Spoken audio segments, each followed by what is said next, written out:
The Bible condemns foolish arguments, but debate and critical thinking are fundamental building blocks towards the growth of intellect and spiritual growth. If you're going to grow and increase in knowledge and increase intellectually and increase spiritually, you must never be afraid of debate and critical thinking. That is the arena by which you will increase intellectually and spiritually. But debate and critical thinking should always, as believers, it's not always this way in the secular classroom or in higher education, but as Christians, debate and critical thinking should always be done with humility and with a teachable spirit. If you're going to be offended by any teacher, preacher, evangelist, minister who teaches on something that you in your heart, it just rubs you the wrong way, then you're the one who loses out. You have to learn, don't miss this, you have to learn to detach yourself from presupposition and preconceived biases and come before the Bible with an open heart. Write that down. You have to be willing as a Christian, if you're going to live in the humility and in the favor and in the increase of God, you have to be willing to lay aside your presuppositions, your predetermined biases, and come to the Bible with an open and teachable heart. So with that said, let's take a look at what does the Bible say about tithing. And in particular, I'll answer before we're done today, are Christians required to tithe? Question number one in your notes, write it down. Number one, what is tithing? It's like the famous Green Bay Packers coach of legend and iconic Hall of Famer, first Super Bowl, Vince Lombardi, the Green Bay Packers. Do you know that every football season, as they started in their training camp in the end of summer, the very first session that Vince Lombardi had with all of the football players was to teach them what a football was. He literally took a football and told them how it was made and how the skin was tanned. Back in those days, footballs were made out of pigskin. He showed how they were laced, the materials used. He talked about inflation and why the football spiraled and how to hold it and on and on.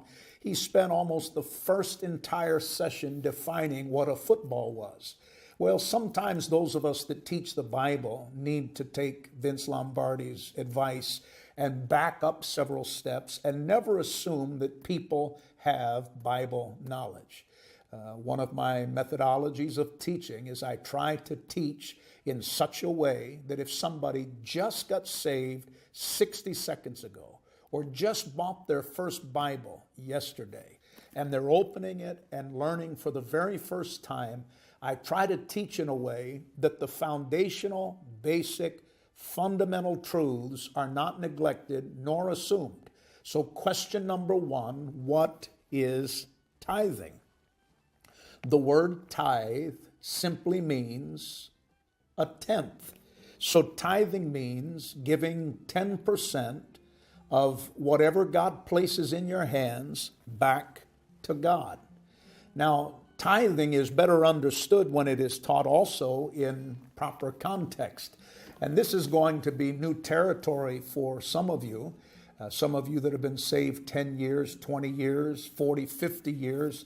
You've never been taught this, but in the Bible, there are 3 periods of time that deal with tithing.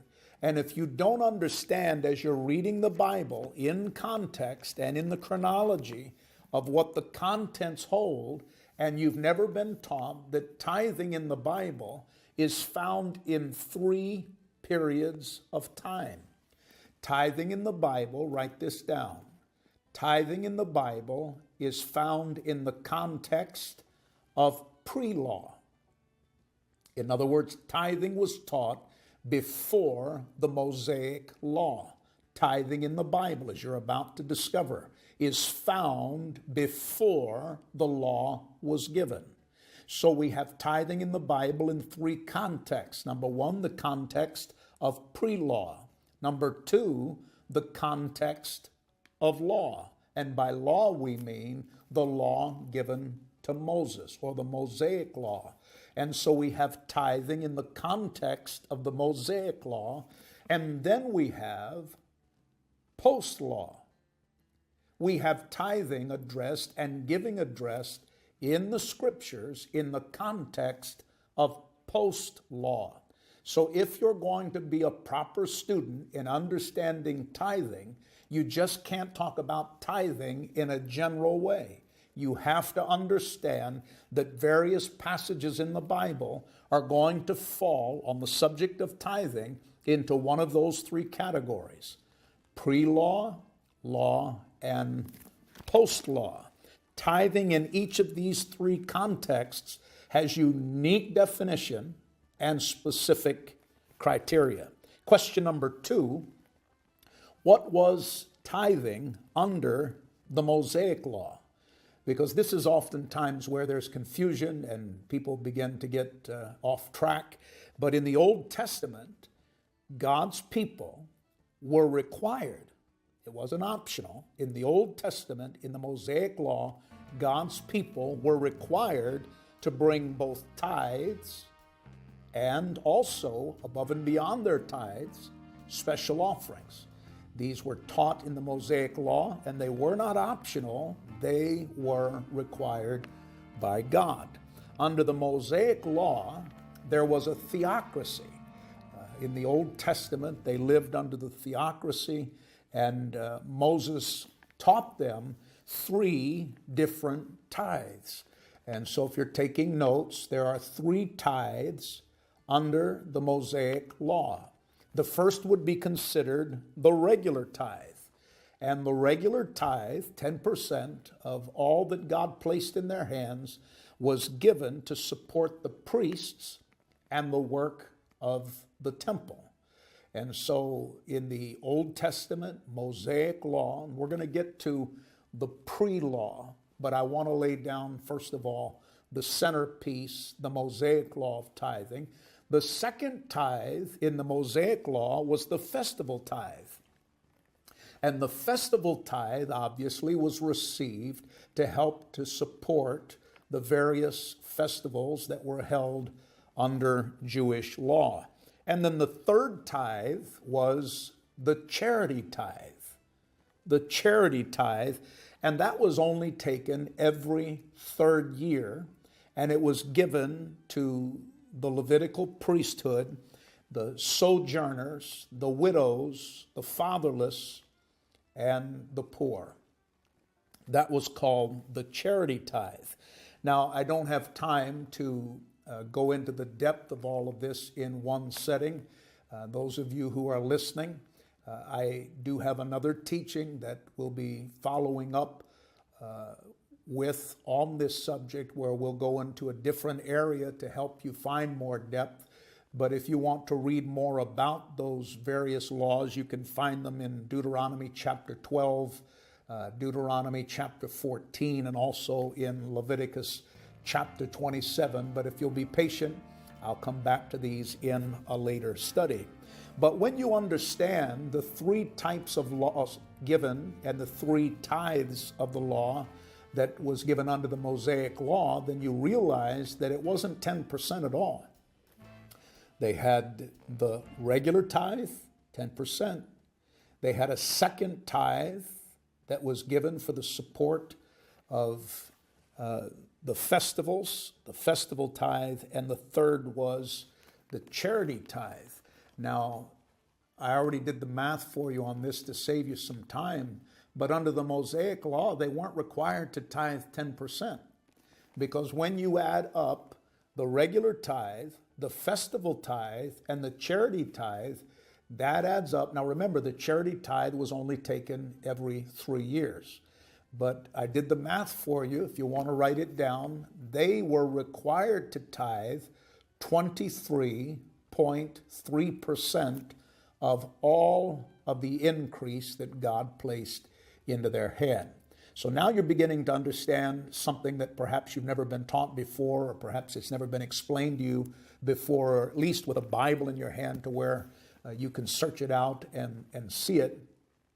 But the three tithes, the regular tithe, the festival tithe, and the charity tithe, equated to a requirement between tithes and offerings. They gave 23.3% of all of their increase. So in the Old Testament, giving a tenth of one's goods, produce, and income to the Lord was a requirement and not an option. And when you take into consideration the three tithes that were given under the Mosaic Law, it actually works out not to 10%, but to 23.3%.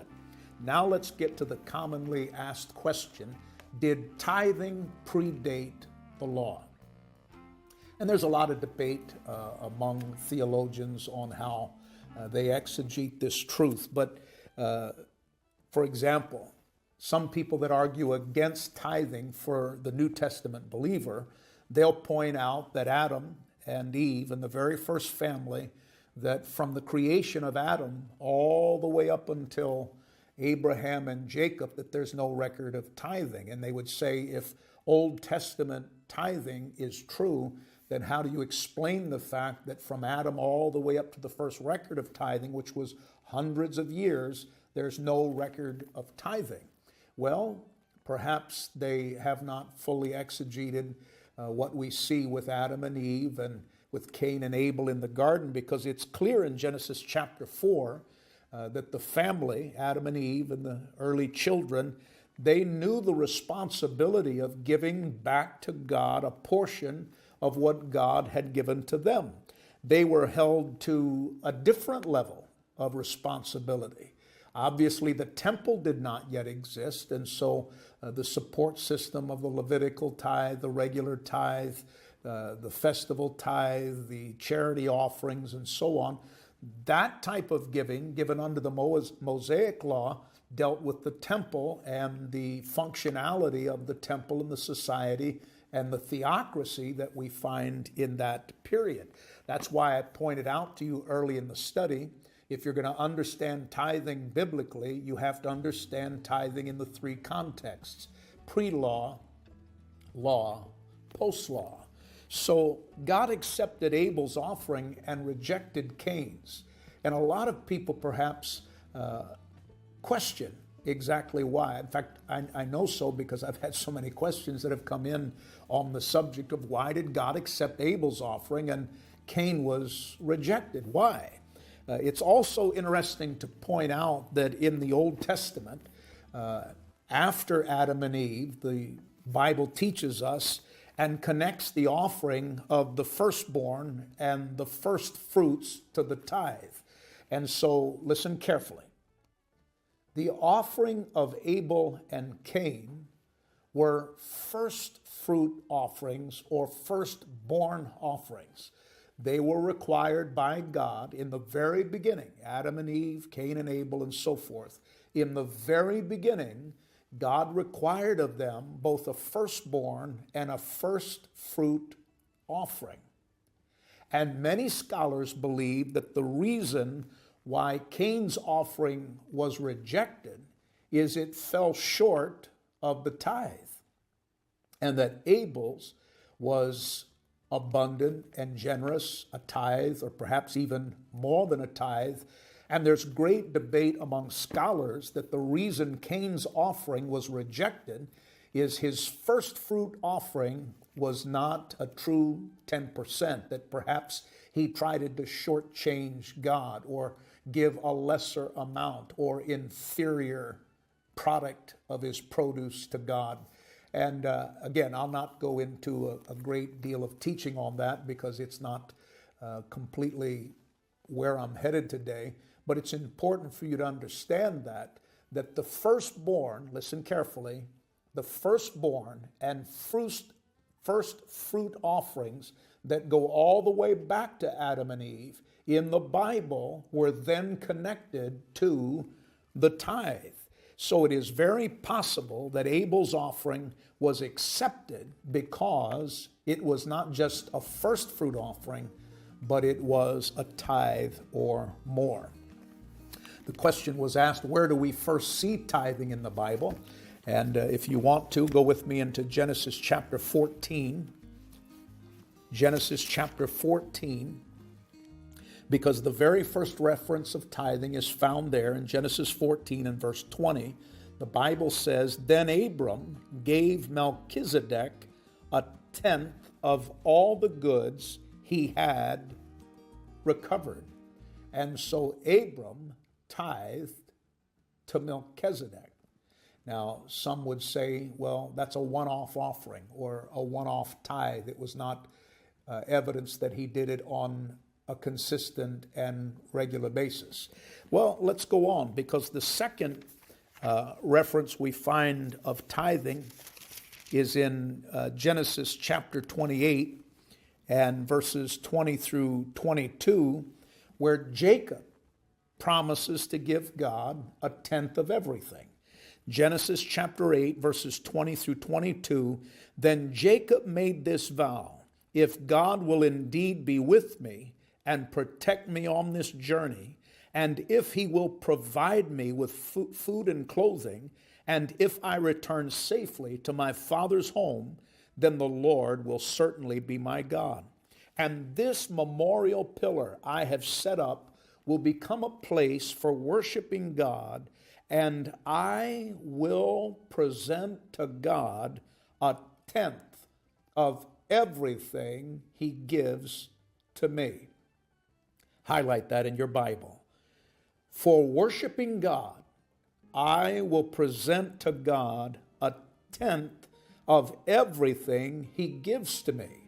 For you see, one of the foundations of understanding tithing is it's not a tax as it was in the Mosaic law that was required as a part of the theocracy. But the real heart of it is not a tax and not a fee and not something we do out of obligation. But tithing and giving is a true indication of your consecration and your worship to God. And Jacob made that vow, I'll give God a tenth of everything that he gives me. Now again, let me back up. Some theologians debate that Abram and Jacob, they tithed, but it was just a singular tithe. It was not a normal part of how they carried out their responsibilities and what they felt belonged to God.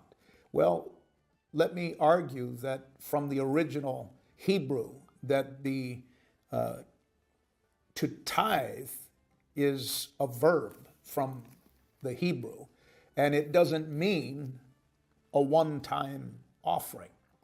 To tithe from the Hebrew as a verb meant that it was done ongoing and consistently, frequently, multiple times. Now again, I'm not going to wade deep into the pool of debate on that, but I would disagree with those who try to say that Abraham's tithe to Melchizedek and Jacob's tithe in Genesis chapter 28 is just a one-off and not really an indication of tithing. To tithe from the Hebrew as a verb, it implied that it was frequent, consistent, multiple times. And so Jacob appears to be making a lifetime commitment to Yahweh in the matter of tithing. Đạo của Chu Kỳ thôi chứ không có gì hết. Đúng không ạ? F nè, bằng 1 trên T nè, 1 trên 0,12 đơn vị là héc. Thế là xong cái bài số 4 của mình. Được chưa? Xong cái bài số 4 mình nha. Rồi, bây giờ tiếp tục chúng ta qua cái bài số 5, xem nội dung bài số 5 như thế nào đây các bạn. Bài số 5. Xét một vật dao động điều hòa có biên độ. Biên độ là chữ A đó các bạn. Tần số là chữ F. Tại thời điểm ban đầu, tức là tại thời điểm T0 bằng 0 nè, vật có ly độ cực đại và đi về biên dương, tức là lúc này x0 này bằng 0.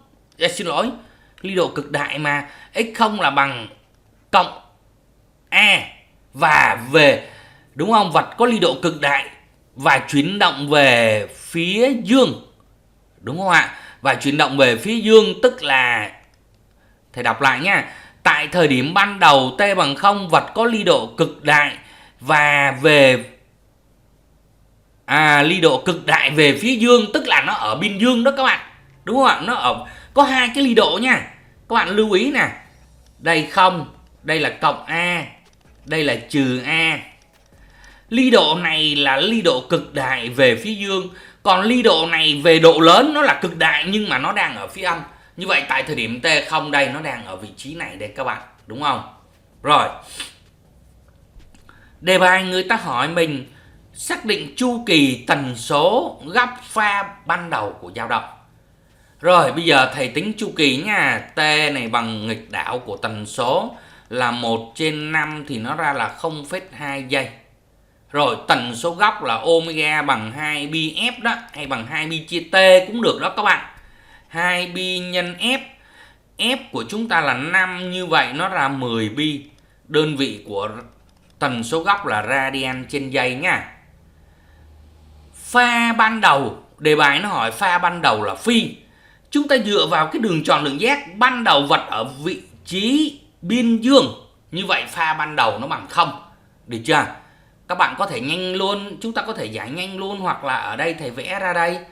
Đúng chưa? Ban đầu nó nằm đây, nó bắt đầu nó quay lên thì góc đây là M0,